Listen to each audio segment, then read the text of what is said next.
Welcome to YouTooSpain Live. This week, it's our penultimate show of 2023. So Chris from Upsticks and I will be giving you a roundup, a review of the exciting changes we've seen this year for Brit Expats and everybody else moving to Spain and living here. It's been a year of huge improvements, exciting changes. So stick around for an excellent show and join in with the chat either live somewhere there or down there, depending on which platform you're watching on, and or in the comments below if you're watching back afterwards. You are all very welcome to YouTooSpain. Get ready to dance. Here we go.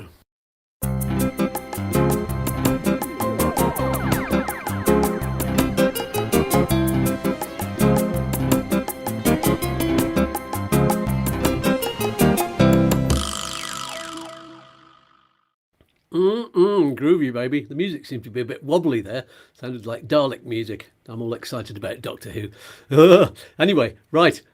We're not talking about Doctor Who today. I'll try and get it out of my head. Beam it out.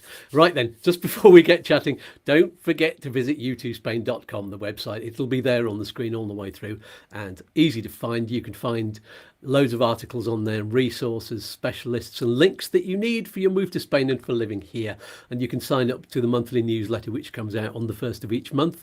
And you can also get on there with our partners, Smart Currency Exchange. You can get a free account from them and advice.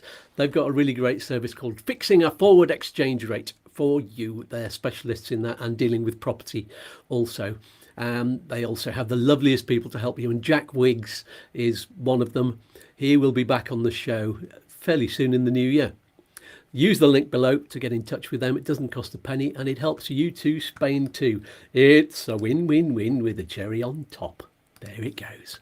So without further ado, let's meet our excellent guest for the day. It's Chris from Upsticks. Morning, Chris. Morning. How you doing? I'm very well, thanks. I thought you were going to be on holiday on a beach somewhere, but you're back. No, back late yesterday and dropped my parents off at the airport and they ran here. Got in within about 5 minutes to spare. Brilliant. That's the way we run things here. Yeah. Let's just show everybody where you've been. Here's the Playa La Barrosa. Yeah. Well, that's down by Cadiz, isn't it? Cadiz? That's right. Yeah, it's in Chiclana de la Frontera, in a resort called Santi Petre. It's a huge beach. Really nice. All the beaches down there, obviously Atlantic, it's ocean, isn't it? So it's amazing. Beautiful. Yeah. There we go. Which coincidentally was also the venue's not the right word, the place where all of this action happened that I did the video all about, the who I called expats, immigrants. So that, yeah, on the boats. There's a good I'm sure it'll get some clicks. But yeah, they do have, in that area they have there's an awful lot of activity happening out in the sea. So you see a lot of what look like military style helicopters riding up and down. I didn't have my binoculars, so I couldn't really see what was going on, but there is quite a lot of activity. I suppose you're very, very close to North Africa. It's almost the narrowest point near to Gibraltar. Yeah, just around the corner. Actually, one of the waiters was saying, so I was asking, he said that there was a lot of the smugglers. What happens is they go up, basically. Well, so if you look at the Strait of Gibraltar, they'll head east, west, sorry. West to the left, yeah. And then the currents bring them in. So something like that. He was saying it's like sort of a square, and that's where the helicopters are there, and the migrant boats do the same, where they sort of catch a current, and that's how they end up so far around. So I think as the crow flies, it was like 80 kilometers where the strait is straight. The stretch is quite small, but yeah. There you go. Yeah. So it's all happening. So you got any shout outs for any clients? This week, yes, just the farmer family who got their golden visas. I'm not so sure they watch the channel, though. We always plug it, and we're very, very happy with that because they are coming through in good time at the moment from the UG. And now the golden visas, when you apply in Spain, you get 3 years. So that's even better news, 36 months. Brilliant. Let's have a chat. See who's on the live chat. Robo, buenos dias. And Alicante, Feliz Navidad. Ken Skilling and Barry from Unitech. It's very soggy here in Warrington, he says. Yeah, that's Warrington for you. And Paul Cook, Lionel Knights, Mr. Lower Largo, and Janet Stanton. Morning, Janet. Moving everything out of her house to hopefully complete the sale next Thursday. Wish me luck. Yes, best wishes there, Janet. Lovely. It's all happening for you. When's your moving date? So, can't be long now. Are you moving before Christmas? So, and Mark Thompson says, morning, guys, from Mark and Lynn. There we go. A few people paired. I think that means they're watching on your channel. So, that's cool. Oh, cool. Yeah, I've worked out now. It does show as a live. I've been doing my own YouTubing and working out how to use a YouTube channel. Mm-hmm. It's great. So you're nearly up to you're almost up to the views. You keep going. You're around about the 4,000 views. Have you got the subscribers? You've got more than 1,000. 2,400 nearly. We're about 2,300 and something. So So yeah, and I did try doing a short the other day. You know when you do the shorts, say with my son, and that worked. So we've got a template for that. So we're doing more of those, which apparently directs more people to your channel. I think. Does yeah. So that's good. That's one of the exciting things that's been happening in 2023. You developing the YouTube, which is fantastic. Yeah. It's good to see. We're all on the way up, and I just got messages from YouTube saying I've gone through 7,000 subscribers now and 500,000 views, which is awesome. So thank you to everybody who's been watching and everybody who's on this morning. And Mark says, we're loving our new life here, Mark Thompson. Anton Cares say, greetings all from a wet France, but better than the cold spell checker had. What's that mean? I don't understand that. And Janet says, 14th of December, is that the move? Oh, then cracking on with the NLV with Chris in the new year. Okay, yes, so you're not moving till the new year. Yes. Crack it. Oh, better than the cold spell. Ant says, not the cold spell checker. Spell checker has turned spell into spell checker. That's just, it's like shooting yourself in the foot, isn't it? There you go. So carry on putting your comments down the side. And if you're watching back afterwards, then put your comments below. And it's a great place to chat. Carry on the chat. Just before we start the roundup with the year, it's important. It's almost your last chance to buy raffle tickets for next week's show when we'll be drawing it. This is the big prize YouTooSpain and Upsticks Christmas raffle in aid of two charities. I chose Save a Life One Dog at a Time, which is a marvellous local charity here in Compita, and Chris chose the wonderful homeless charity Ángeles Malagueños de la Noche. And the two charities, they'll get 50% each of donations. Absolutely every penny of your donations will go to the two charities. And the big winner takes all prize is a meal for two here in Spain with me and Chris, plus lots of goodies from Chris and me and our trusted partners. There's a bottle of gin, I believe, and some of these partners will be joining us on the Christmas show next week. We've got an absolutely full screen, and actually too many to fit on the screen, so I'm going to have to work out during the week how we do that. Me and Chris will be on the screen for the whole thing, but and then we'll just bring other people in and out. But some people can't even join until we've got rid of some of the other ones, so we'll have to time everybody. Anyway, that's for next week. So to enter the raffle, you can use this thing in the top left-hand corner of the screen as the QR code, or I will put links everywhere as well. I'll put it on the chat somewhere and in the video description below and in the comments. So I'll pin it to the top of the comments. So yes, and the raffle is called It's a Win-Win-Win. Get your entries in now. Only a week left. Buy as many as you want for €5 each. You'll be assigned a number for each entry on the day, so it doesn't matter if you buy them one at a time or in a batch. You'll get all of those separate entries. So thank you very much in advance. And by the way, if you're watching this after the 16th of December, then your entry won't count, but you can donate and it'll all come through to YouTooSpain anyway. And thank you for that. And Barry says, I'll be in Tenerife next Saturday for my 60th birthday. Woohoo! A little bit of winter sun to warm my old bones. That'll be lovely. We'll wish you happy birthday next week. And fantastic. Okay, then. So, 2023. What an adventure that was. And it has been, hasn't it? yeah. And one thing I've noticed is that gradually the systems are getting better.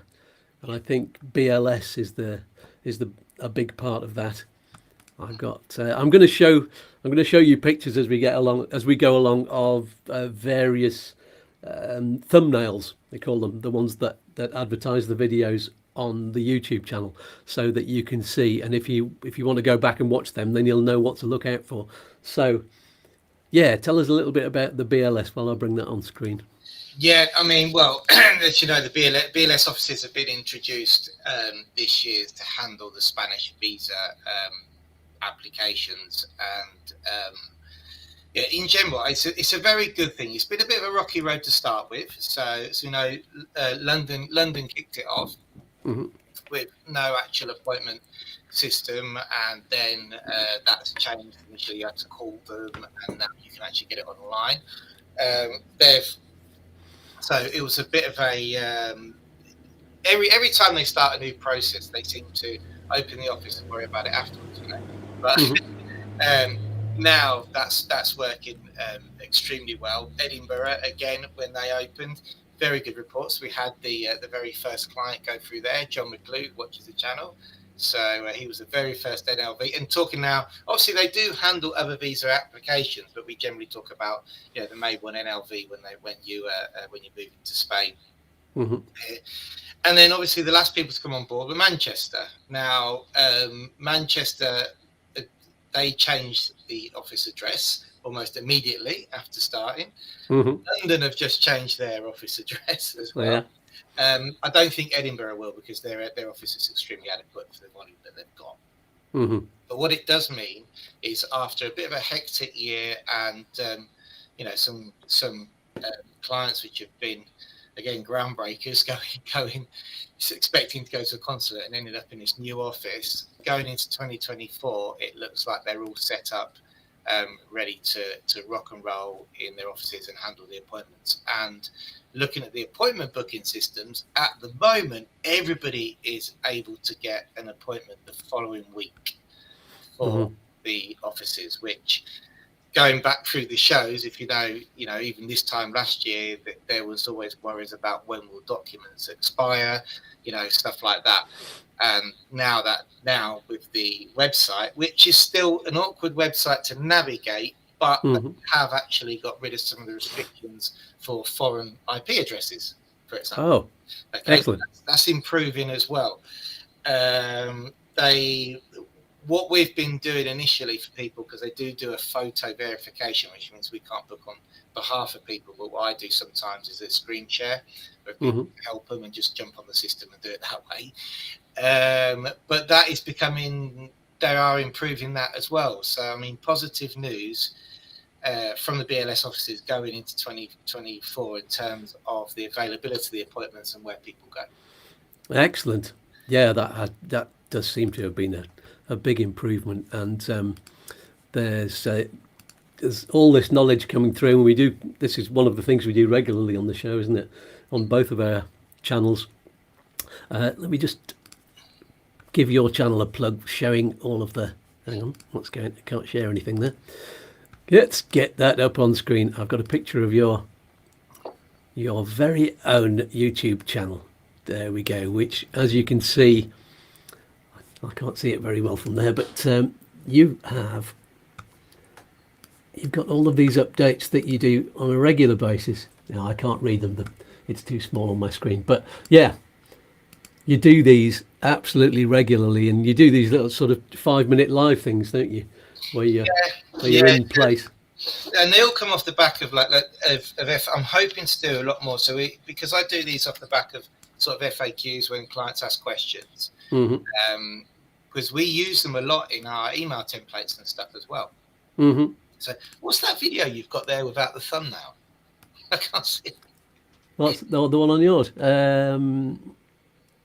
Oh, well, that's interesting. It's the second one along. Yeah, can't see it properly. It's not big. Let's just expand it on my screen so we can see it. I'll have to check it out. There it is. It's the road trip, day 5, to Cartagena to Almeria. I'll have to check. Yeah, check that one out. There we go. That's handy. Yes, the little 5-minute videos which come are just punctual things which happen, and people ask us questions, and I think it's a good idea to get it out there. Apart from the fact it directs people to us, it's handy for people who watch the channel. And it's the questions. What we're noticing as well, since there's been a huge demographic change between Brexit and now. So we're talking about 2023, and 2023 has been the biggest year where prospective people moving to Spain. There's a lot of knowledge out there, and we're getting some extremely technical questions now, which people just wouldn't have asked. Which is great because it means it's the demographic of people who are moving over in their knowledge is a lot different to how it was when we started the NLB process. So it's more, you're not essentially telling people how to do things anymore because there's so much information out there that it's sort of the guidance and the more technical aspects surrounding the timing and the specifics of the documents, and that's what we're going to get out more on our channel as well.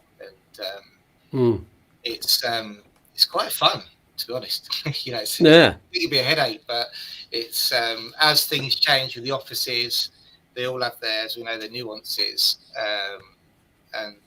we really enjoy getting those little short videos out. Fantastic. Ant has said, all via Upsticks is watching both channels to up the numbers on both. That is lovely. Thank you so much on that. That's a win-win-win. Yeah, I've got a phone going as well as my computer, so very handy, so I can actually monitor it. But so that means you can watch what I think you might have to put the sound down on one, otherwise you'll get an echo. But there you go. It's all possible. Thanks for that. And okay, so as well as those updates, we did one called 4 years since Brexit. That was quite interesting. So that was a big 4-year thing going on. Where's that one? That looked like that. That was one of my favourite pictures. I always, whenever I mention Brexit on a video title, there's always some kind of disaster going on. And so, yeah, that was an Upsticks special as well. Yeah, I enjoyed that video. It's a constantly developing thing, So immigration, moving to Spain. What we don't talk about that much either is like sort of the post-COVID world. So we are now way past COVID, but there's things which are stuck here, which are now, with the Spanish systems. One of them being in many police stations, they still don't let you in with people until they need you to go in. Yeah. Where that was never a problem before, So it did take a long time to relax restrictions in the in the chemists and things like that. Only this year. This year it was the masks, wasn't it? Yeah, that's right. Yeah. And then we've got the other thing we've been doing a lot of on here, and this is something that's changed at Upsticks, is the how to buy a car things, because you've got Lara, the delightful Lara, your wife, is kind of taking over that side of the business, isn't she? She is, yeah. She's got now 15 registrations under her belt. And that's not her in the picture, by the way. No, that's not. I'll get you a picture of that. We have I didn't send you a picture of the Upsticks promo card, did I? Oh, you did? Oh, well, I've seen it. I think I've seen it on your channel. We'll have to send you that. So that's so that side of the business, the vehicle matriculations is something I did my first one in 2006, and something I've always loved, and it was always good business to have. But evidently, we've been focusing since Brexit on the NLVs and EU family members and stuff, and it's been everybody's been finding their feet, as you say, in this post-Brexit world of how they're going to run their business. And I always wanted to get that up and running a bit better, because we would do it for people who asked, but it's not something we would really particularly promote that much. And Lara, my wife, she worked in a school, and in the end, she got a little bit sick, really, as our kids got older and the kids she was looking after didn't. Mm-hmm. She was like, I'd love to come back to the adult world. I was like, well, here you go. And so she's running Upsticks Drive, and it's something that now we've got the new website coming for 2024. And have there been a lot of changes in the system, in the process? Not really. I mean, the biggest change really is for the British cars. Evidently, they have to go through customs. And it's the question, again, very much like the visas, is getting the timing right. Okay, so you've got the various taxes that you have to pay along the line. And there's a lot of people who don't understand how to weigh those taxes, even if they can. So people come over and think, oh, I'm going to buy a car in the UK, I'm going to bring it over, but you can't without paying taxes unless you've owned it for a certain amount of time, you know, stuff like that. The biggest problem has been getting the customs agents to actually understand documents that don't actually exist. So they request a thing called a bajo consular from our consulate, from the British consulate here in Spain. It doesn't exist, hasn't done since 2013. So every time you go in, you have to preempt that with letters and stuff saying we're giving you a different document instead of this. And but aside from that, no, the only other thing evidently is in certain areas of Spain, vehicles from the UK which have been registered after Brexit, albeit that they have EU conformity, are no longer considered as EU technically efficient to go for a test. So, which wasn't a problem in the first 2 years, but now people are trying to bring new cars over who aren't taking residency, for example, they can't pass the test. Aha, there we go. So that was that one. Ken Skilling says, counting the days now until we begin our new life in Spain, boarding the Rosslare ferry on the 5th of January. Marvellous. Oh, that's going to be a bit chilly. I didn't know they did the ferries in January, because our one set off near the end of October. Oh, it's kind of near the beginning of October, and they said the last ferry leaves at the end of October. So maybe they've started doing them. There's obviously the need for it. So thanks, Scats, for helping make our journey so much easier. And Chris as well, of course. There you go. I've got just one little note here. Digital Nomad visa. There's been a lot of happenings on that. That was at the very start of the year, I think, when that all came out. Yeah. I mean, that's something we haven't ended up offering that as a service, to be honest, because the fact, the capacity with NLVs and everything else we're doing, I don't have time to take myself out and work that out, really. But I know that Rochelle's been doing a blinding job with the Nomad visas, and we can thank her, because we've been referring clients to her. I know she's been looking after them, especially visas. And there was, who else did you have on? Louise Carr. This was the thumbnail from when Louise was on in October and Rochelle was on in July. So Rochelle did an update in July, and filled in a lot of details, and then there were further updates. So Louise came on, and she's all part of this big network that's been growing up. I think that's something, certainly from my point of view, you were already in the network and the business first. A lot of these people are coming on next week's show, but this is something new for me this year. So it's good to see everybody, passing clients around, because there's just so many. You've got a waiting list for calls that you need to make to clients, and Rochelle was saying a couple of months ago her waiting list was March back then.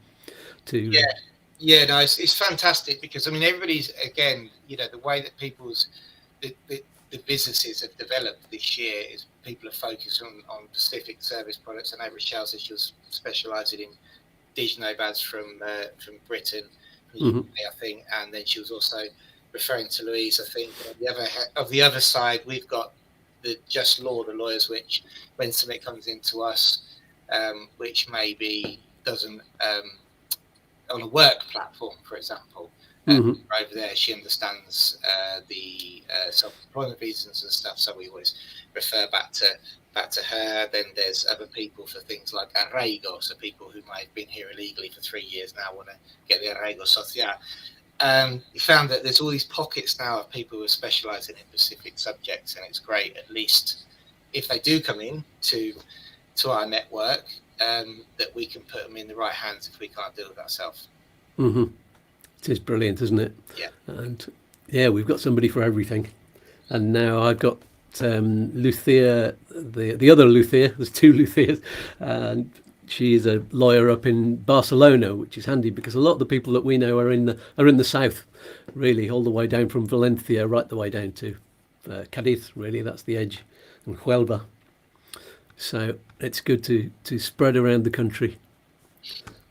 Yeah, no, it is, and it's finding just a trusted network as well. So it's it's good to, and it's forever expanding. So it's exciting for 2024, isn't it? Really moving forward. Very, very, yes. Oh, Robert has a question. Nothing new there. Chris, regarding the car registrations that you do, where do I have to take my car to get the plates changed once I've done all the documentation? And I assume once that is done, I need to book the ITV. There you go. No, the ITV is done first. It depends on which way we do it. So if we need temporary plates for your car, the first thing you do is you do the import through customs, you apply for the temporary plates, you put them on the vehicle. That gives you then 60 days to drive around, fix everything else you need to do, pass the ITV. And then once you've got the ITV passed, you get your Ficha Technicas from the ITV. You can complete the final registration and you get your plates then. In terms of getting them actually put on, it depends how they currently put on your car. So if they're screwed on now, you can literally just undo the screws and put the new ones back on. Some people like to get a garage to do it. We do it here at the office if you can get here, but I don't think Robbo's going to be able to get down here to do that, so we'd find somewhere local. And where do you actually, is it the same place where you get the actual plates from the ITV station, or do you have to go somewhere else? No, they're basically, they are, I suppose you call them car spare parts places who are officially authorised by the DGT to print plates. They're very strict on it. You can't just go and say, I need another plate for this. We have to take in authorisation, client documents, etc., and give you the official invoice for the plates, because obviously it's all registered on a DGT system, how many people are making plates on what cars. That's the same as in Ireland. I remember when I took one, got mine changed over in Ireland. Yeah, and it has to be done through the tax office as well. I think there's a that was so I didn't have to pay the import tax from the UK because I'd owned the car for longer than 9 months, something like that. I didn't have to pay some kind of tax. Which is essentially what we do here. We've changed the import agents we work with actually this year, because sadly Mariano, who was here from Malaga, independent, quite a young guy, really nice, but he collapsed his business and got a job basically.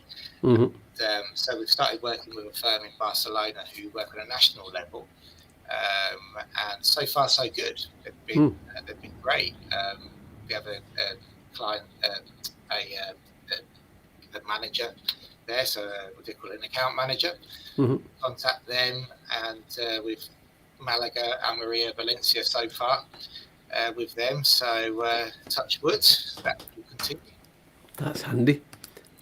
And Terry Gibson says, hola, Scats and Chris. Laura's doing a great job of registration of our motorhome. Thanks to Upsticks for taking delivery of headlights, all fitted and working ready for ITV. I remember, last year or the year before, Chris, you said when somebody said motorhome, you went, no, stay away from motorhomes. So Laura's managing to get them through. That's amazing. Yeah, Terry. Yeah, we've met Terry here. I've seen the motorhome, and I wasn't actually here when the lights came, but I turned when. Is MRW the company who delivered them? I phoned them 3 times. Now, like, I'd just go away basically, and I went, okay, I'm gonna have to go and visit these. And I turned up at the office, and Jane went, I think the headlights are here, and it's this huge box. It was massive. So I'd like to say that it was my fault that they managed to deliver them properly, but I think it was just the Christmas hecticness they had on their sort of like, you get this with couriers at Christmas, they'll be like, it's somewhere else and it'll be on your desk, so it normally comes out in the wash if you give them a few days this time of year. Or is it Lara? Has she just injected some kind of magic into the system and now everything's arriving on time? Can I say that when Lara goes to the plates place, she gets them a lot quicker than what I did? And when we have the headlights fitted here as well, the guys around at the garage are like, "Oh, it's Lara. Don't worry, get it changed one day." I'm like, "They was telling me to go away for 2 weeks. What's going on?" So, Lara, no, she's doing a good job. I think she's enjoying it as well. So the ITVs are going through well here in El Viso. We use the biggest station, and Tom, who you know as well, he does the ITVs for us. So yeah, it's all good. We're happy. Yeah, cool. We'll be seeing everybody on the. We've got the Upsticks Christmas party next Friday. That's going to be fun. Friday, yeah, we'll be 2 o'clock finishing work. Yes, excellent. So one other video that was great, and somebody else who's in the network, of course, is the wonderful Antonio, and he did. What's the title of this video? What are the new Autonomo fees? That's a new thing that happened at the very start of this year. Where's that gone? Oh yeah, it's the one right at the bottom. The rates of social security payments, isn't it? Yeah. I don't know how much you know about that, but that's something that I had. Antonio's always busy on a Saturday morning, so I always have to record those shows. So it's a shame none of you on the live chat have been able to actually chat to him personally and ask the questions, which is a shame because he's a lovely man. Yeah, he's with. I know that the rates are going to be in conjunction with your income. So if you earn more, you pay more. As far as I understand from Antonio, I was speaking to him because you do have the option as an Autonomo to make more contributions towards your pension. Yeah. He said ultimately it is a positive thing because you'll be contributing towards your state pension as such. And it falls in line more with the contracted social security rate. So somebody who's contracted on X amount would pay more social security, and someone Autonomo can elect to pay less. That's all extremely expensive. Yeah. It's in relation to that. So in theory, it is a positive thing because you contribute more, and if you're earning more, you should be able to afford it. This is true. The thing is, if you're earning less and you end up paying less, I mean, it's not that much less than the 300 that was the sort of standard previously. But if you're paying less, then that means your pension's not getting topped up as much. Yeah. Which means you might have less pension at the end of the day. And something to ask Antonio about, which I wasn't aware of actually the other day, was a friend of mine who's 10 years off of retirement and is sort of getting ready now and looking at his contributions in each area. They had a sort of an amnesty on the temporary contracts. I said, we've got to ask Antonio about this, which meant that they used to just your contributions, which is on a document called a vida laboral, shows what you've contributed. So, for example, if you've had a lot of temporary contracts, which happens a lot here in Spain, especially working on seasonal work, then those gaps when you didn't have the contract because you were officially made unemployed weren't counted even if you were taking like the unemployment benefit and stuff like that. But there was some movement by Sanchez's government, I think, to stop people losing their contributions who are on temporary contracts. Yeah. We'll have to ask Antonio because I'm not clear, but I know that when we checked mine and we checked Lars and we checked my friends, and they'd all jumped up like 3 years. So because in my early years here in Spain, I had a few temporary contracts when I was working in the hotels in Barcelona in 2001, and they cut you off and stuff like that. And so that's something for people who have got a history of working here. If you check your vida laboral, you should be closer to your minimum pension. Fabulous. Yeah. He has done some good things. There's a lot of arguments around Sanchez at the moment with the taking on some of the Catalan separatists in order to get back in government, which is all very exciting. Keeps the news people in business, doesn't it? It does. What channel you watch is highly different news for each channel. Yeah, absolutely. It's getting like that, isn't it? It's polarized, just like the internet is so polarized on issues like that. And, I need to give, while we're on the subject of Antonio and his office, need to give them a shout out. I saw you had it on your list here, so I might as well do it here. Was the driving licenses. Yeah. So you've had that, obviously, I think you've got a thumbnail for that. That's all. Yeah. I'll find that.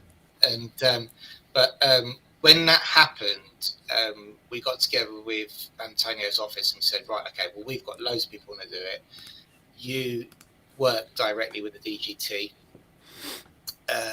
and can we work out a way, the easiest way for people, easiest and quickest way for people to exchange their licenses? And we put together a format where people just fill in a simple form and basically they get a response. They send off all their details. They don't actually have to go to any offices, and they're receiving their licenses. And we've done 125 licenses with them, and it's worked really well. So I don't think Antonio's watching, but if he was, I'd like to thank him for that, because it's been a great collaboration. Yeah, brilliant. No, he's usually got something on a Saturday morning. I think it's his martial arts. I think that's there. Yeah, so yeah, don't mess with Antonio. That's the message for today. And yes, so the driving license thing happened in 2022, but there's still been a lot of developments as 2023's gone along, hasn't there? And it's worked well, as I say, we've still got people coming through. We actually had a couple come through because we wrote an article about it, and they came through our website and then they basically go into the platform where they can just send everything off and it comes back in our collaboration. So, it's worked well, and the DGT have responded well to the driving licenses and are getting them out quick. The only problem that people have is the postal address. And sometimes the DGT send it off to the wrong address, and then you have to order a duplicate to be held by the DGT and then go and pick it up. That's the only problem that we've had. Oh, is that because you're not allowed to change your address after you've moved? And they'll go on the Padron address. So people who live, like myself, who live in a place that doesn't receive post that well, the DGT sometimes, they also like to put their own spin on addresses for some reason. Cool. So let's move to renewals. This was something that we had the big arguments on YouTube and on Facebook happened. I think it was very early this year. It might be in 2022 as well. But this was how to renew your visa. That you got all of the official information. I think it was right at the start of this year. Yeah. From the extranjerías. Where did that one come? Oh, visas and residencies. Is that the one? How to renew your visa. There it is. It's official, I said, because you got all of the official letters back from three of the ones on the south coast. Talking about, and of course, the issue was whether you needed double the amount when you were going for renewal, double the financial requirement. So we took everybody through that, didn't we?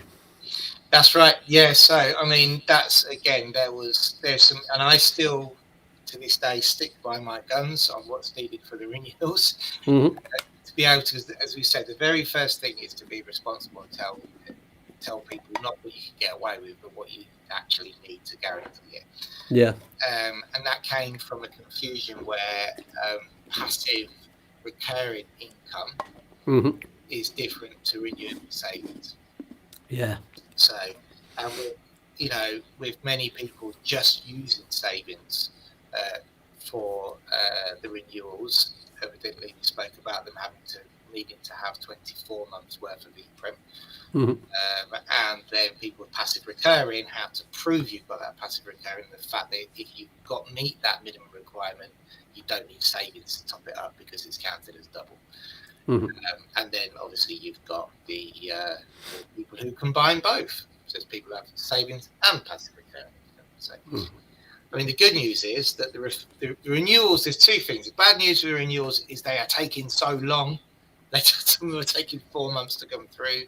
Yeah. The news is generally we don't even get a requirement letter anymore, and the ones that we do are answered quite quickly. We get them back quickly. So they are going through. I think we're on about 175 renewals now. So they've been going well. One of the problems has been the banks. So you're quite in your right to submit your documents up to 90 days after your card expires, but the banks are freezing people's accounts when their cards expire, albeit they've got proof they're renewing. That's what we've had a little bit of a problem with. That's good to know. And we have a question from Russ. Good morning, Russ. Hi, I love the channel. Can you recommend a company for good private health cover for a couple?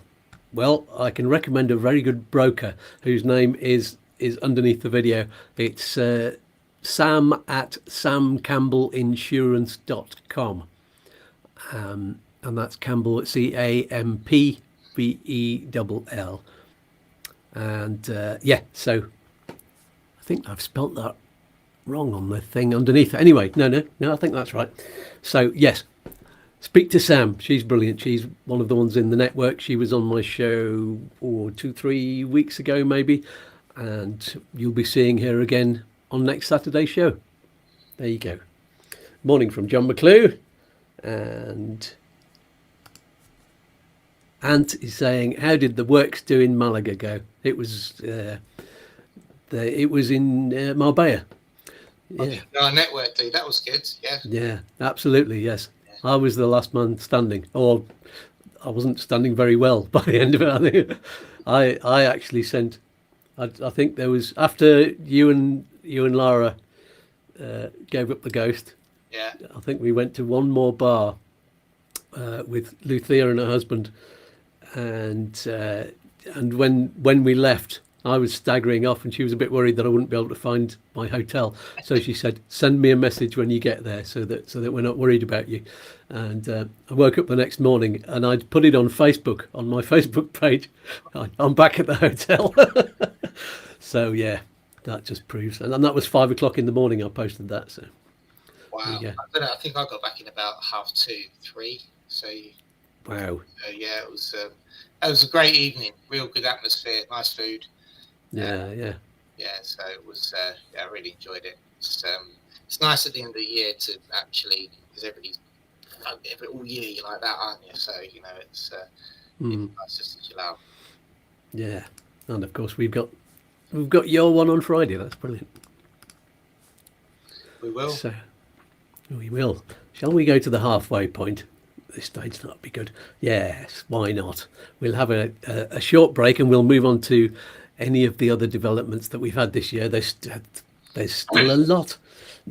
But yeah, here we go. So our usual message, I've not made one for Christmas. Maybe I'll make a different one for next week, but as usual, I need to tell you all about all of the different services, and my alter egos need to have a word with you and tell you all about that. So we'll see you in a couple of minutes. Enjoy.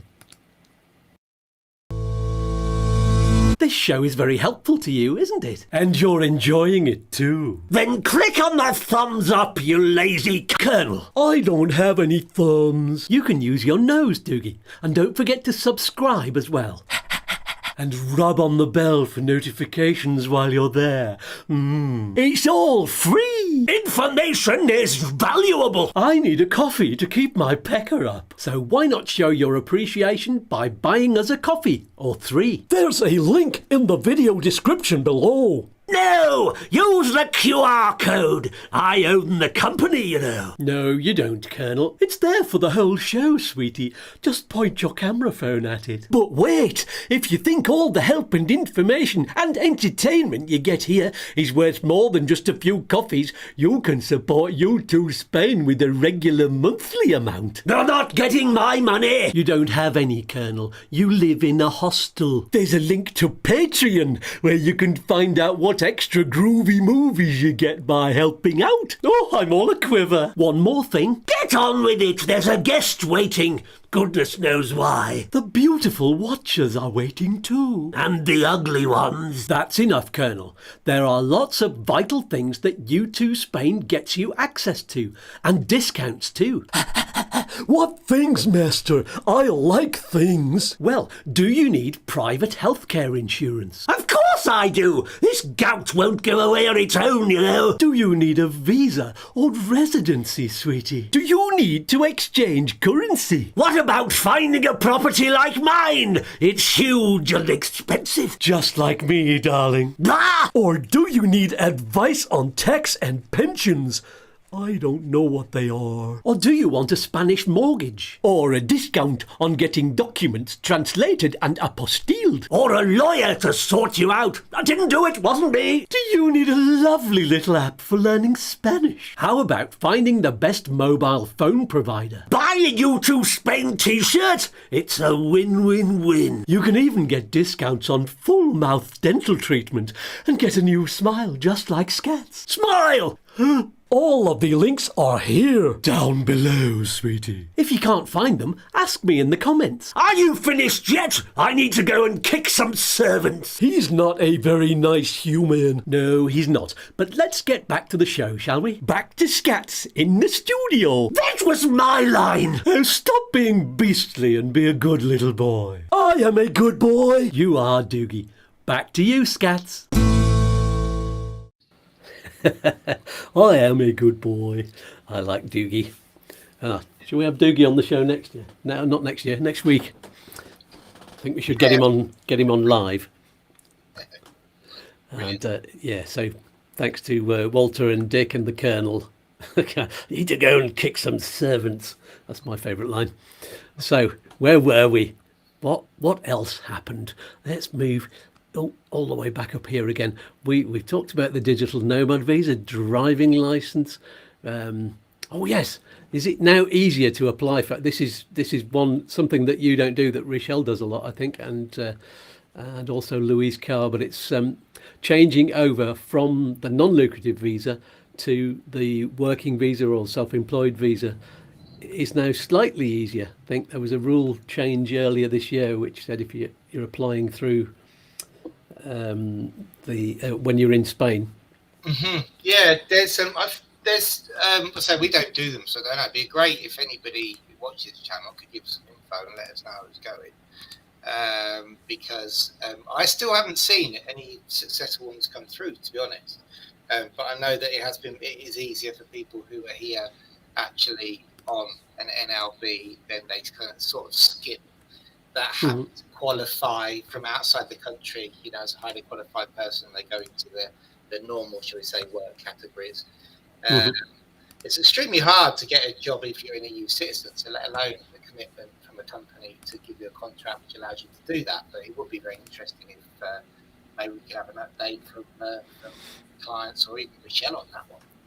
Yeah, absolutely. I think the rule that changed was to make it slightly easier was if you're already living here on the non-lucrative visa, for example, you didn't have to fulfill the requirement of the company that is your prospective employer advertising the job to everybody in the EU before you first, if you're a Brit. So you could apply because you're classed as being resident in the EU, then you could apply just on the same terms as everybody else. So it's easier to get a job, although of course you've got to find a job in the first place, which isn't always easy. Yeah, I think I don't know. Did I read that we're at 13% unemployment at the moment, which is low for Spain? I think it was. I read there. I mean, we've been at the high 20, over 20%. Yeah, I saw it at 25%. Well, that's what people were saying on Facebook a lot. Oh, it's at 25%. You'll never get a job. Of course, you get that on Facebook all the time when somebody says, I want to move to Spain and get a job. And yeah, everybody says, 25% unemployment, you can't do that anymore. So there you go. That's the naysayers. We like to give a positive spin on things and say, and so this was good news for people who are saying, so a good forward plan. Be in Spain for a year, have a long-term plan, do a non-lucrative visa and take the time to find the right job or to develop a self-employed business or bring the self-employed business that you had in the UK. So yeah. And let's be honest, I mean, the last, and I think we will see, the demographic of jobs which is available in the whole world with the introduction of AI and other things, it's completely different, isn't it?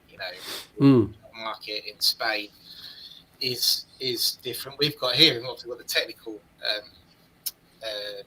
tech park here in Campanillas next to us, and they're absolutely rammed full of tech companies. Google now coming there. Who knows what sort of what we're in for in these next 5 years. It's quite exciting. Yeah. Because your typical, maybe there's a lot bad pre-Brexit. I'm going to come over and we're going to start a firm doing maybe something manual. Maybe that's changing as people are moving more into tech as well. So and then that's leaving a gap in the market for other things. So I think it's on the job front. I think especially in Andalusia, we're in for an exciting 5 years. Yeah, I mean, you're talking 30, 40 years ago, Andalusia was just farming communities, wasn't it? And it was tourism and then low unemployment, high unemployment for everybody else. Well, yeah. all my friends when I first moved here, we were living in Barcelona, working in the hotel industry, were from Andalusia because it doesn't work here. And my son Raul, he's named after one of my best friends who I met down there, and he's I can't believe, but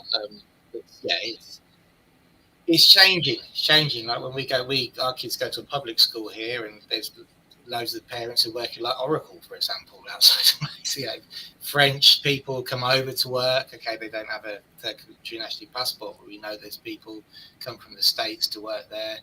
I think Andalusia is in for very exciting times. Brilliant. It is. Yeah, I think so too. Oh, Ant is just talking about the party again. Said you're chosen wisely in staying in a hotel post-due. Can't imagine driving back up to Compito worse for wear, especially from Marbella. I mean, it's even when the roads are clear, it's well over an hour and a half. And no, I wouldn't do that anyway.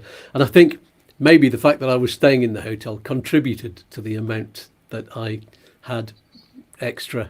Because I was totally relaxed about the whole thing. So.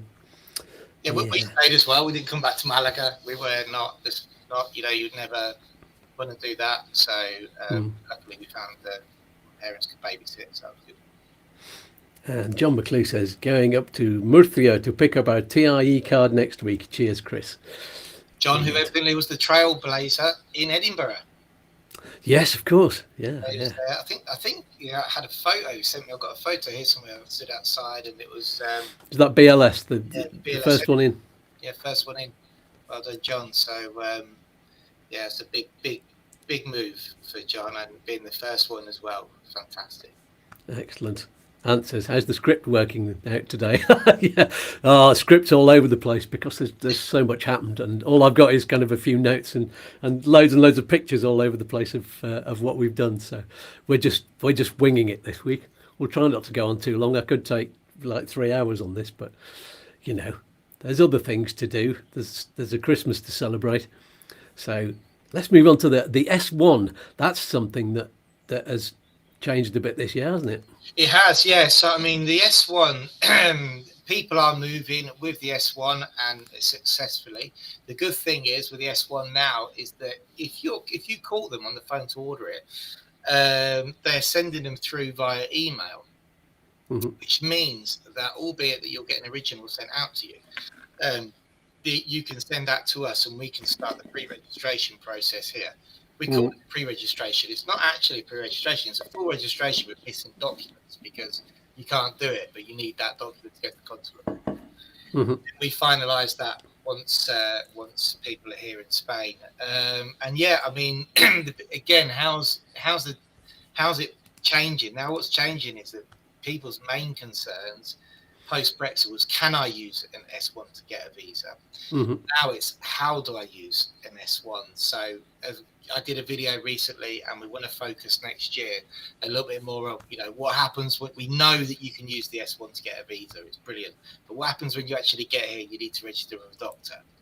Because it is a means to getting healthcare, but there's so little information about, feedback from people who've actually used them in the public service. So that's one of our huge focuses for 2024 is to actually start getting that sort of information out there as well. And of course, all of the doctors look like the one on this thumbnail. They do. Yeah, yes. Mine doesn't. She looks like that, but with dark hair. So there you go. Not far off. I say mine doesn't, definitely, but But yeah, I mean, I think there's, and it's great, but they are coming through now. Some areas are responding a lot quicker than others. So once you've been to your TIE card appointment or you've got your EU residency, then you have to complete the S1 registration. And some places are taking 2 weeks, some places are taking 4 months. You know, so but hey, the good news is it's working. Yeah, absolutely. And I've got in my notes here the challenges of buying a house. That's not something that you deal with, but do you know of anything that's changed in that? This is a video I did only a few weeks ago, wasn't it? Yeah, we don't really deal with the house, but what we have seen is in Mercia, we've seen an awful lot of problems with people buying on the military ground, having to get these background checks, which seems to put a stumbling block with things. And I mean, it's when people are buying properties in the middle of getting the visa that it tends to be quite awkward at times, because you can never predict how long these things are going to take. So, you know, it's having your bases covered. Maybe some people are having to rent, but then they want to rent one of the biggest problems is when someone's buying during the visa process and the completion's not happened. So once they get their visa, they can't move in. Where do they live? Or get temporary accommodation. But in some areas, you need permanent accommodation to register your visa. And some areas you don't. So that's our daily bread when we're talking to clients, if you know what I mean.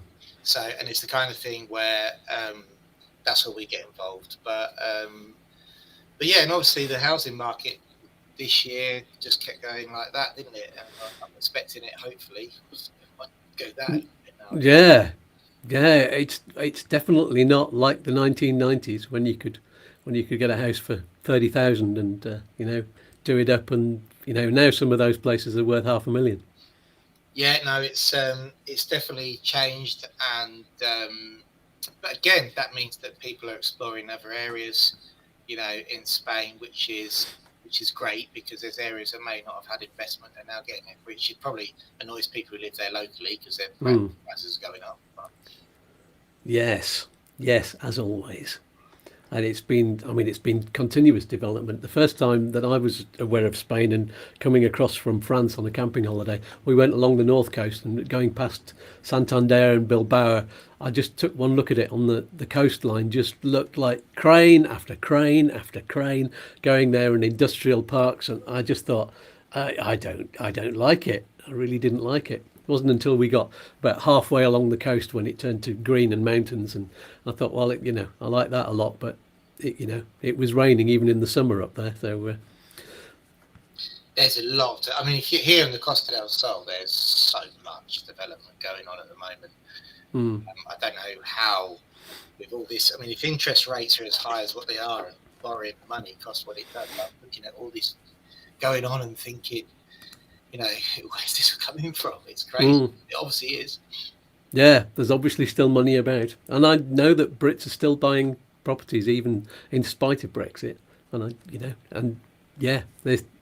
the extraneous areas are full of people, are full of Brits getting their TIEs, and the visa places, BLS is absolutely packed every day, isn't it, with people applying for visas?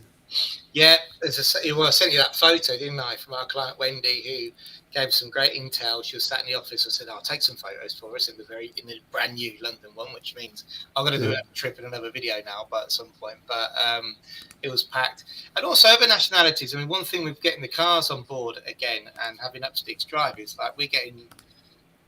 I think we've only done like 3 cars from the UK, and that was going to be our main focus with the visas.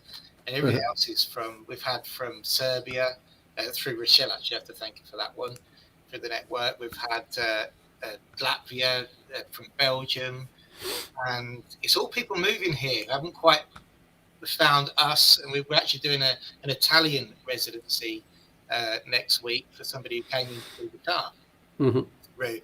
So, and they're coming through from Italia. So there are, we focus a lot, obviously, on the Brits.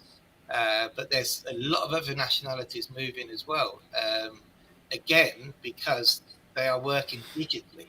You know, so... it is all so exciting, isn't it? And you keep doing these road trips. I've just put that one up on screen because that was the recent one, and you reported on from Murcia, Almeria, and Alicante up in that direction. But you've done them all around, and you keep going to the UK to go to the to BLS now and the consulates before. So we've been getting all of the updates, straight from the horse's mouth, which is brilliant. Yeah, and we'll continue as much as I can do. We'll continue to do that. So I think it's being on the ground helps. It helps us to expand the network, get the information firsthand from places, and so we'll as much as we can do. Between working, we'll be doing that. Yes, indeed. And the shows have been getting more and more like that, I think, as time has gone on. We used to have a fixed show which was about just one aspect of the non-lucrative visa, and we'd just talk about that on the show. And it's I had a fairly fixed script in the early days, but we've been getting a lot more chatty and a lot more general, and there's a lot more chat coming through on the live chat, and also it means that the people coming on the live chat, you lovely people, you get to know my guests better instead of just giving you information, and it's growing into one big family. Lots of you are watching the whole show, which is lovely. Like Ant said before, he's actually watching it on 2 different screens, and it's so heartwarming to have you all here on the live chat. And afterwards, the people watching back afterwards, we don't get to chat to them properly, but do put your chat comments in the comments below. And I think we'd started off being chatty, but I think it was when you had Bill Anderson on the show.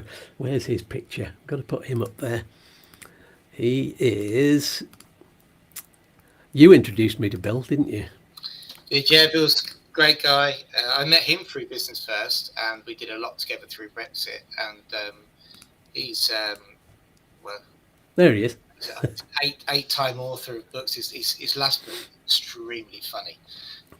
I would definitely recommend it, and I think he's just releasing the next one of the series. Yeah, he's released 2 this year. That's amazing.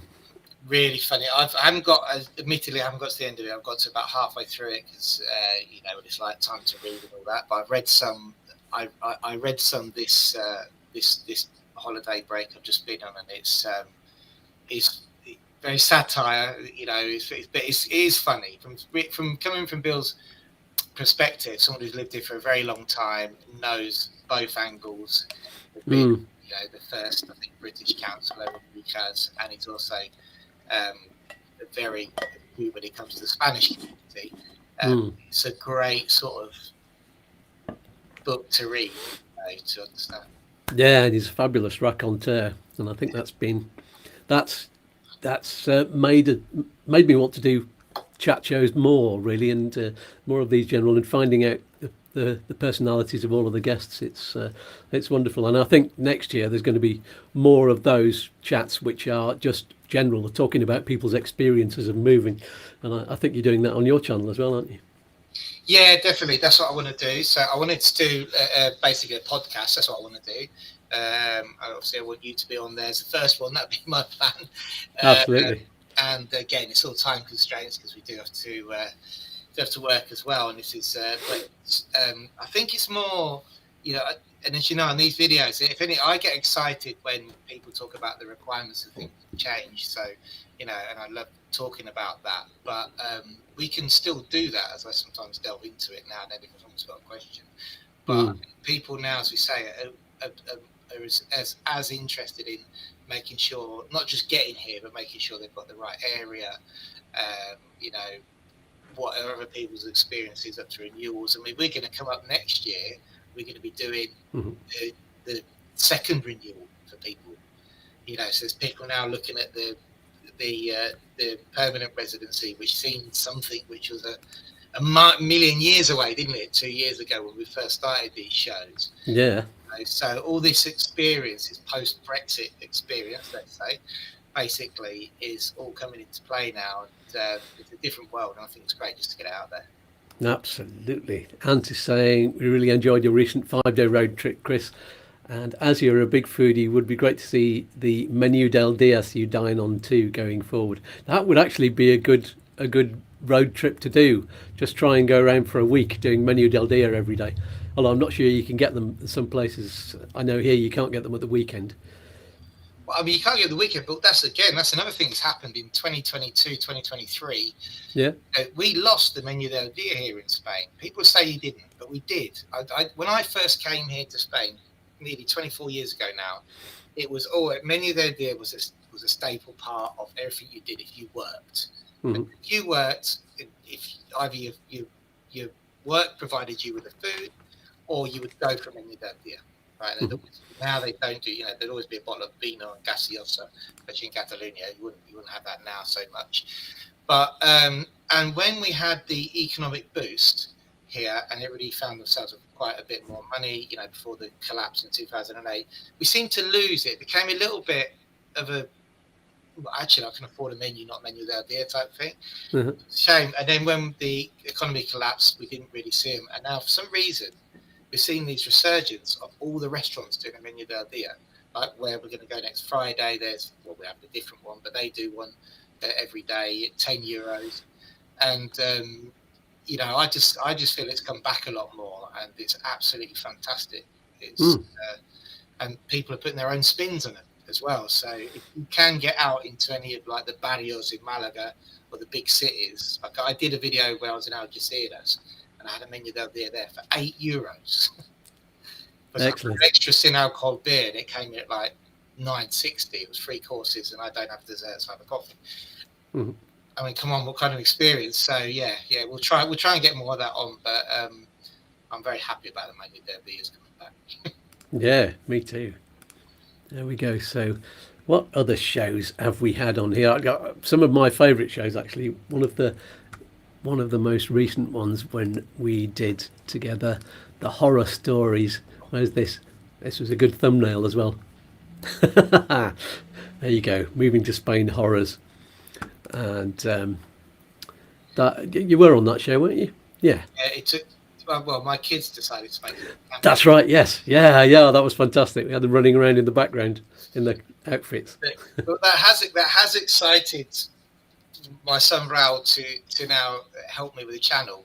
I could say he's getting involved with me now, giving me tips, because obviously all kids of his age love YouTube, and he's gone into, after that show and he saw himself on it, and he said, "There's a lot of things you need to improve, Dad." I'm like, "Okay, I'll run with you. You can be our technical director on the channel." Excellent. Oh, that's good to see. So, but yeah, that was great. It took us a long time to get the makeup off, though. After that. Yeah. No. Fortunately, I just went for the mask, because I was going to.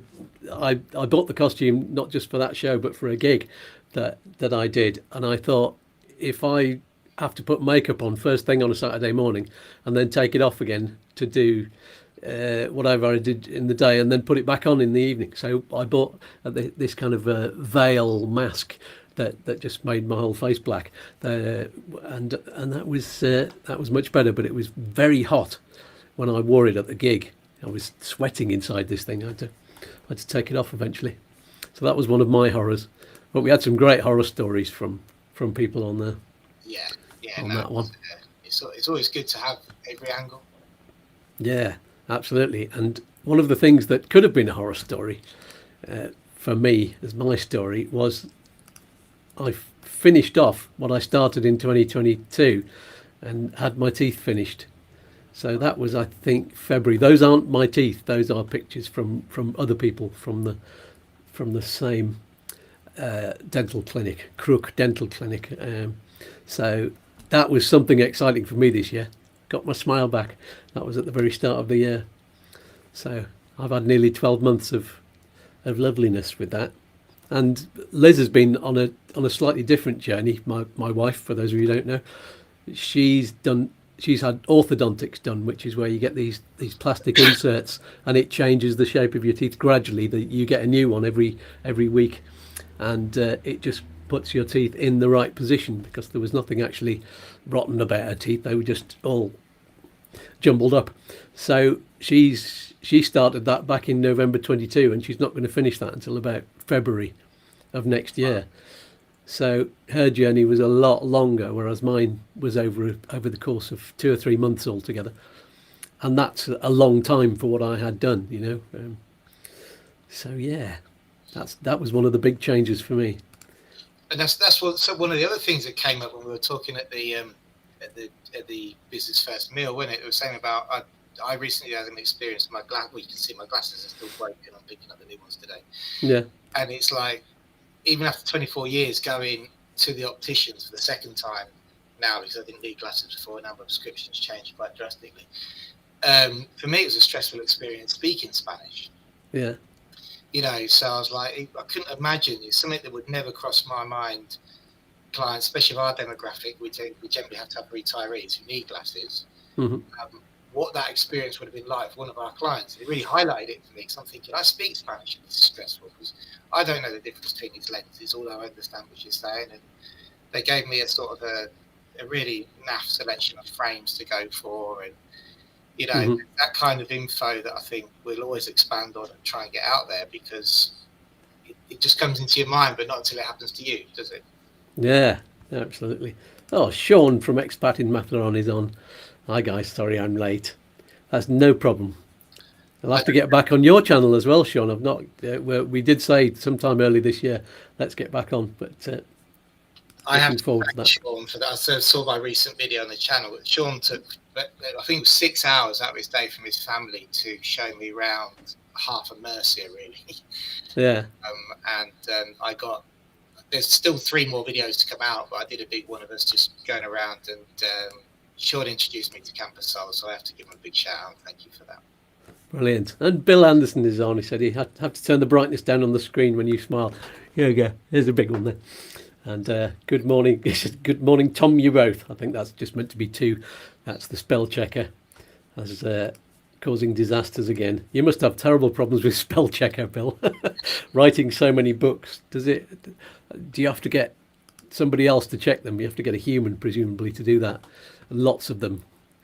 Yeah, definitely. If you need a Christmas present, send Bill's book. Yeah, one of the 2. I've not read either yet. I must get a hold of them. That's something nice to read when the show stops next week and I'm not making any more videos for a few weeks. That'll be lovely. So I'll get a hold of that. Yes, Sean says must sort out a chat in the new year. Absolutely, yes. Love to get back on Expat in Matharon. Another one I liked doing, one of the Wednesday videos. We've not really talked about the Wednesday videos, but there's been some fun ones. I did. Why is Spain so noisy? I think there's a lot of irony in the videos that I make on Wednesdays. It's a lot different from the chat. If you're the sort of person who's only watching the Saturday ones, then have a look at the selection of the ones on Wednesday. So I don't always take myself completely seriously. Although this one was in response to a lot of people saying, "Oh, dogs barking at night and roadworks and all kinds of stuff going on." So that was good, and it's got my alter egos on there. Yeah, good fun. And the solution to dogs barking is get your own barking dogs. That's what we've done. So we're just as noisy as the neighbours now. It's fabulous. And I think everybody should have dogs. I think if you live, I mean, I don't know about, we live out in the country a little bit, and there's sort of there's a little bit of an understanding, whereas, you know, you don't really, even if you make noise, really loud noise, like we did when you came to take part in play, no one says anything because it's only, but then when someone else makes a lot of loud noise and has a party, then they don't say anything to you. So there's a sort of as long as it's not like at 12 o'clock at night on a Monday, it's all right. Yeah, absolutely. The Spanish people know how to party, and we thought, you know, when we got here, the guys down the hill from us, they have some big parties, and they do go on quite late, you know, even 2 or 3 in the morning. But then we thought, well, that means that we can sit on our balcony and play loud music if we want. Yeah. And that's all right. And once you realise that it's not very often, and, you know, we don't do it very often either, but then it's all right. And Computer's a bit of a party town anyway. There's always music going on at, you know, certainly at Easter and Christmas, and over the summer. There's something on in some of the plazas and some of the restaurants that you can hear from our house. So it's just something that you get used to, isn't it? Yeah, I think so. It's all part of the culture, and it depends again where you live. You know, there's if you live in a block of flats, then you know there's certain restrictions you have to adhere to. If you live somewhere slightly out, then no. Again, it's where we used to live, which was like a terraced house community. Everybody was very respectful most of the time, but then you know when they did have the Christmas parties, you'd never stick your head over the wall and go, "Can you shut up, please?" Because they got the family there. But it'd be more likely that they come and knock on the door and say, "Haven't you heard the noise? Why haven't you come round yet?" Yes. That would be the more, you know, what would happen. They'd be like, well, they wouldn't invite you. So you heard the noise, you should have been round. I'm like, oh, so I didn't want to interrupt. They're like, no, you know. So it's, it's, I mean, the sense of family community, especially this time of year, is amazing. Something where, as a family, we're very fortunate to have a lot of good friends who are Spanish around us, and forever just including you and stuff. You know, it's great. Fabulous. Yeah, so what else did we have? Let's just take that one down. We've had money saving videos and help with your shopping. We did comparing prices. Prices have changed a lot in the last year, haven't they? That's another thing. So there's been people with money problems everywhere, but there's all kinds of shows we've done with people in different parts of Spain sharing what you can do to get your shopping bill down, really. Yeah, that's always good. Yeah, so shopping's gone up. It's, you know, it's not. See, petrol's come down lately, but shopping's gone up. It's no way of dressing that up. Wine's still cheaper, but shopping's gone up. I think wine will always be cheap. Otherwise, there would be a revolution. That would be, Yes, indeed. But yeah, we've been very lucky in Spain, I think, with the price of fuel for cars. I think the government did It's 20 cents, didn't we, for a while? We did, yeah, an extra 20 cents off the prices, and the prices were lower. I mean, I saw people in the UK what they were paying. It was mad, massive prices. They went over £2 a gallon. What is it? How do they do it? A pint? I don't know what they do anymore. I paid the first time in a while. I paid less than £1.40 for petrol. It was like 139.99, I think. Yeah. Around the Gibraltar area, actually, on our way back. This yesterday, which I haven't seen for ages. So we've got one down the bottom of as you go down to Algarrobo Costa. There's a self-service petrol place, and that's been 137.9 for a few days. Oh, is it? So yeah, and there's one this side of Malaga as well, which is usually really, really cheap. There's a website you can go on where you find out what the cheapest one is in your area. You just put in where you are, and it finds the cheapest fuel. So sometimes you might have to drive out to it, which kind of defeats the object. But if there's one nearby, whenever we go shopping, we kind of go past that one. So it's really handy to know. Yeah, that's a good. I didn't know there was a website you could do that. That's good. Yeah, I'll find it and share it with you. Yeah. There we go. So what else have we done? I went all newsy for a while earlier this year and did loads of these news videos, and that's where Doogie Dog came in, I think. Where is he? Let's get a picture of Doogie. We've not had him on the screen. Well, you saw him in the halfway thing. So he reported on all kinds of things. All the new train systems. I tell you what, that's they say that it's usually dictators that make the trains run on time, but where Sanchez being a bit more left-wing than that, he seems to have done marvellous things with the trains. I don't know if it's him who's done it or his transport secretary or whatever they call them, but there's so much going on, and they're now talking about these trains going from Barcelona to loads of places in Europe as well, with the overnight sleeper expresses and things. So there's a lot going on with public transport. I think it's making it really, really easy, and especially out from Malaga, you can get up to Madrid really quickly now. Yeah, need to try that. I know that. Well, the bus network very good. Like companies like Alsa, you can get anywhere, but I've never really explored the trains. The only time I tried was when I was trying to get that they had that cheap ticket thing where you could get a trip for like a £5. I tried, but I was in the waiting list and didn't get through. Yeah, I mean, the train network here is fabulous. And if you live somewhere close to one of the main towns, especially main cities like Malaga, you can get anywhere. So that was some of the good news that happened this year. The toll roads, there is news that there are going to be all of the big main dual carriageway motorway things are going to have tolls on them. That's something that's been planned for a long time, but Sanchez kind of put a delay on it, so it's not happening right now. So that's the news that we were reporting on the toll roads. And Mr. Lower Largo's talking about petrol prices there. Petrol prices, oh no, that's a different one. Petrol prices in UK are the same as here, that is in litres. I see, yes. So that makes it more expensive, I think.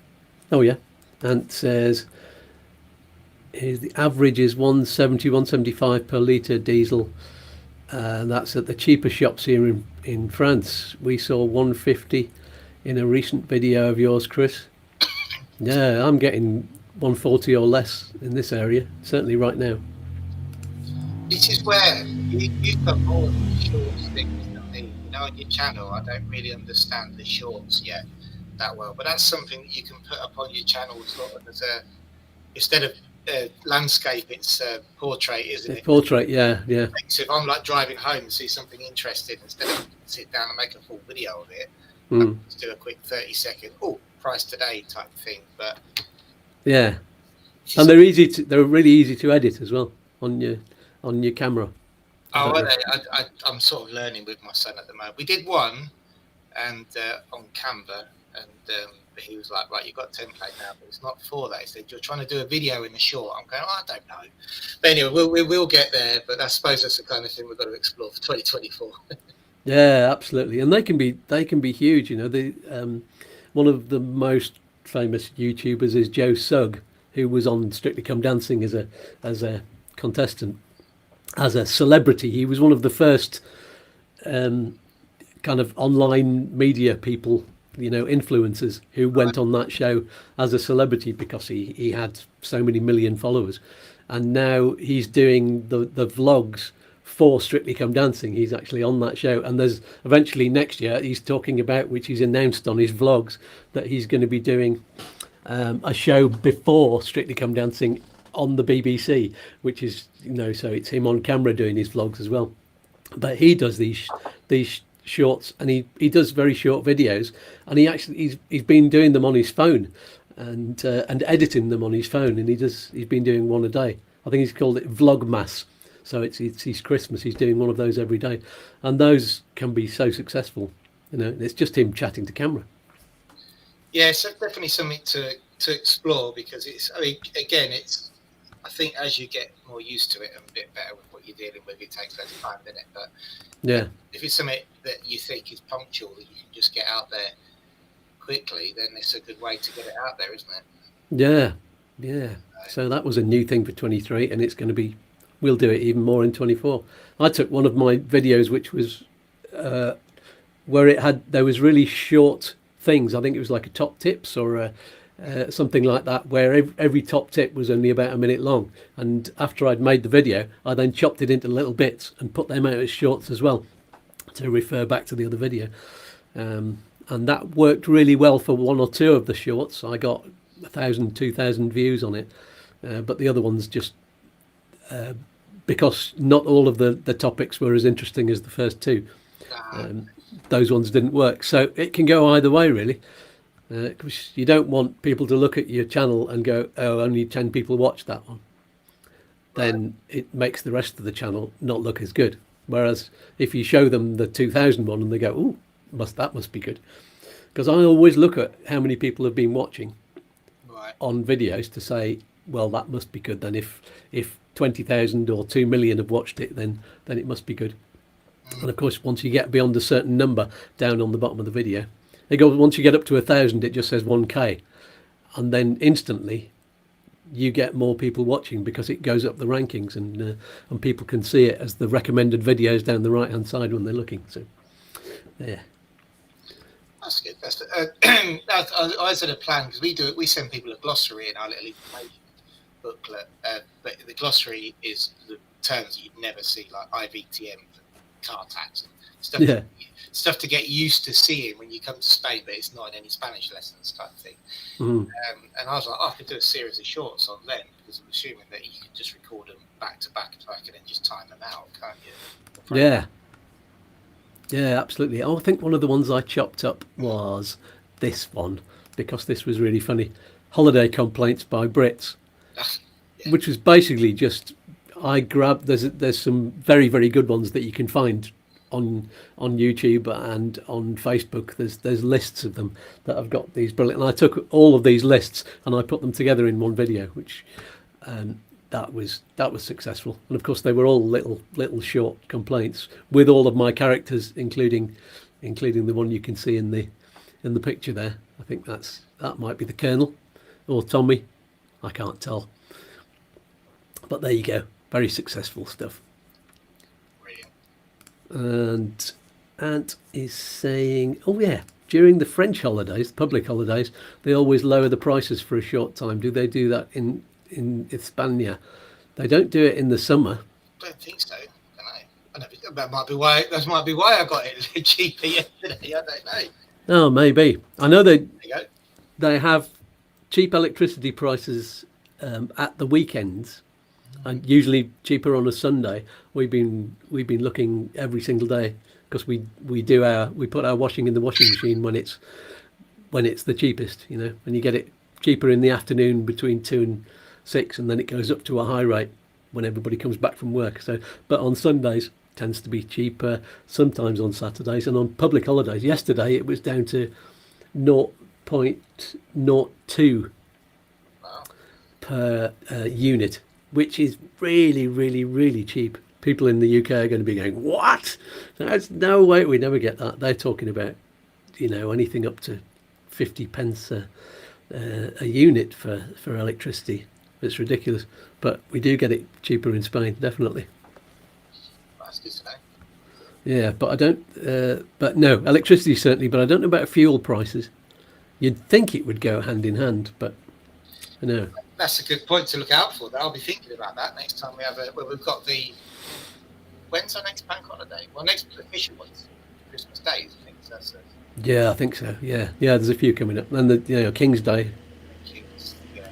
Yeah. So, what else has changed? Oh, the 90-day rule. I did the whole of November for my channel was all about. Well, certainly on the Wednesdays was the 90-day rule. I did a what is the 90-day rule? Then I did a 90-day. Is there New Hope? And then a 90-day update was this one, talking about what happened in France, and was Spain going to do the same thing? Because in France they have a tourism extension visa where you can apply. You have to pay for this, obviously, to get an extension on your holiday. So you can go up to 180 days, all in one group, without breaking the Schengen 90-day rule. And so, and I think France, what they were trying to do was some of the MPs, whatever you call them, the ministers, were saying, well, can't we make it easier for British homeowners, people who've got their second home in Spain? Why can't we just say they've got an automatic visa extension so that they can come like that? So the people who are campaigning for the same thing to happen in Spain got very excited. So I produced this video, the update, New Hope for Brits, and then I carried on. So I did 4 in a row, actually. So the virtually the whole of November, I think, was a massive, and that was this one. I think was my biggest video to date. It's done about 21,000. So yeah, there was big excitement about that, and I think the decision about it, which is probably going to be a negative decision about giving the automatic extension in France, is going through the French Parliament now to see whether it's going to get voted in. But the ruling party and the President and the Prime Minister, they don't agree with it. So there you go. But we'll be reporting on that. And the person who's doing the campaign, it's the 180-day something campaign, I'm going to get them on the show, I think, early in the year, and we'll talk about it and see how it's gone, because obviously a lot of people want to know about this. Yeah, that'd be interesting. Yeah. Anything else? Anything else on the script? There's not very much else to talk about. I did talk about expat versus immigrant quite a lot. I'm always doing this, and then I put out this this one last week, which was clickbait to the extreme, and this is the one that happened in the place where you've just been. Expats die in terror incident, which actually in the papers it was emigrants and immigrants dying in, and they didn't mention terror. I just painted it the way that the newspapers, the tabloids might paint it if it was people coming from Africa, and I made it about expats. So, and that got some interesting trolls talking about it and having a go at me. So there you go. I haven't had a chance to read the comments on that one. I did see the video, but I haven't read the comments yet. So. Yeah, have a drink first before you read them. It's always the same ones that come on, and then I lost a few subscribers over it, but it's probably the subscribers that have subscribed for these kind of videos in the past, and they've just gone, no, I don't like him anymore, don't want to watch this. But I got some extra subscribers, so yeah. It was funny, I went to over 7,000 and then I went below, and then I went over and then I went below, and it was just bouncing up and down between. I was expecting to get the notification, you've gone through 7,000, and then I was expecting to get another 3 or 4 of those, but there you go. So that's been my November, and I'm not going to do any for a little while, because it makes you feel so negative, because you have to read all of these comments. It's the hazards of having a YouTube channel where you're challenging people's preconceptions, and so I think I'm gonna give it a break. I might do one this week. I actually bought a little kit, one of those the things you get for children, where it's like a road on a piece of paper with roundabouts on it, and I'm going to talk about how to use the roundabouts in Spain with some little cars. And I'm just going to make it a little live one on the kitchen table, and I think that'll be a nice fun one to do before Christmas, I think. Yeah. And it's just going to end up a big crash with loads of vehicles falling off the table and knocking over pedestrians and things like that. So yeah. It'll be heavily. I've got one recorded which I haven't published yet, which is how many zebra crossings do you actually need? Oh yeah, and they always put them as you come out of roundabouts. So you're thinking you've just been looking over your shoulder to make sure that especially if you're in the inside lane, and you have to move to the outside lane, and then you have to put your indicator on again to turn right off the roundabout. But you've got to watch if there's anybody coming in on the outside lane that you're not supposed to be, cutting across them to go to your exit. And it's I said, if we leave the office and go to the school, I think I counted, it's 2.3 kilometres, and I think I counted something like 24 zebra crossings or something. Oh, it's mad, isn't it? Yeah. I'd love to, but I can't find every single thing is written in the Bowie somewhere, or the law, or there's a ruling or something like that. And I'd love to find, because I'm watching them build these houses across me. Right, I can see where they put, the dips in the pavement for the zebra crossings. Yeah. You can see them every 4 meters. Well, not quite, but might as well be. Yeah. I'd love to find the rule, which is the homologation or whatever it is that dictates how they do that. So if anybody does know, Bill might know. If Bill's still watching, Bill, where do I find this information out? Where when someone does town planning, how on earth do they? Obviously, I asked Jose, who's the lawyer for Urbanismo, who also runs this place, quite well. He said, I'll take a look at that, but he does more illegal builds type things than the town planning. That's a different section in the town hall. He hasn't got back to me on that one. So I'd love to know what the actual rule is. Absolutely, that'll be interesting to hear it. So while Bill's writing, if he's still on, any more live chat questions, everybody, before we do a little bit of a roundup? What we're going to ask is, what do we think is going to change in 2024? We've already talked about a few things, but while we're waiting for Chris to think about that, and anybody to ask any questions, then let me just remind you that if you have any questions or comments after we go off the air, put them in the YouTube comments below, not on some random Facebook group. because it won't help enough people on there, because it'll only be me that will read it. Put it here so that everybody who watches the video can read the comments and get the answers to those questions for free. It's a win-win-win. Oh, where's me win-win-win? I've got to change the screen for that one. It's a win-win-win with the cherry on top. And don't forget, of course, to click on the like button and subscribe if you haven't already, so you'll be the first to know what's coming up each week on the live shows and the midweek videos. Click on the bell as well, and do the same on Chris's channel on the Upsticks YouTube. So let's see, any more questions? Nothing yet. What do you expect? Any surprises you expect in the new year? I mean, well, in terms of applying for residency, what we have seen is the security on a lot of the Spanish websites become tougher, you know, to book an appointment. So we've just seen it in Almeria at the moment, we have a problem with the appointment, and you have to use your clavi pin now to get into the system. So I think, you know, after this year's bringing down of that gang who were selling appointments, but it doesn't matter, because if you're legal, you'll be able to get them. So it doesn't matter. So that's an improvement. Excellent. And I think we'll see the speed, hopefully, of the applications in the UK going through, getting quicker. Manchester still seems to be sat around 7-8 weeks or a little bit longer for some. We had obviously this year problems this end with the criminal justice department going on strike, which stopped part of that intricate process.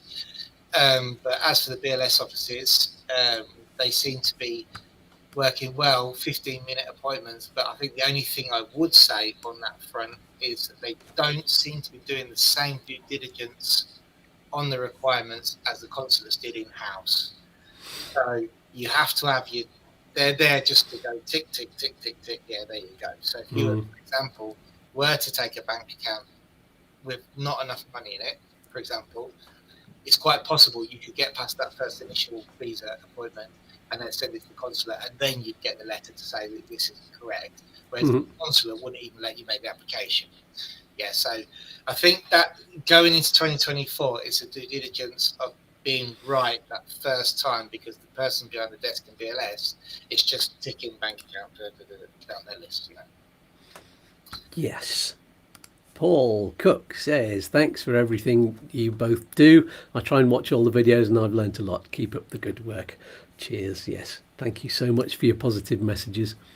So let's announce what's on next week's show. If you didn't know by now, it's the Christmas show. Yes, it's the final show of 2023. It's going to be absolutely packed with special guests, all of them giving you a special Christmas message from them and telling you about what they do, including one who's not been on the show for over 2 years, a good friend of both of ours up in Locker.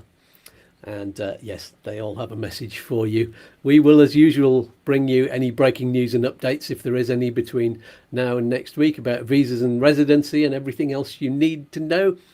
And of course, the most important thing, we'll be drawing the winning raffle number. So don't forget to buy your entries right now. There you go. Float above the code. It's going to be loads of fun. We'll be dressing up as usual and having the best of festive chats.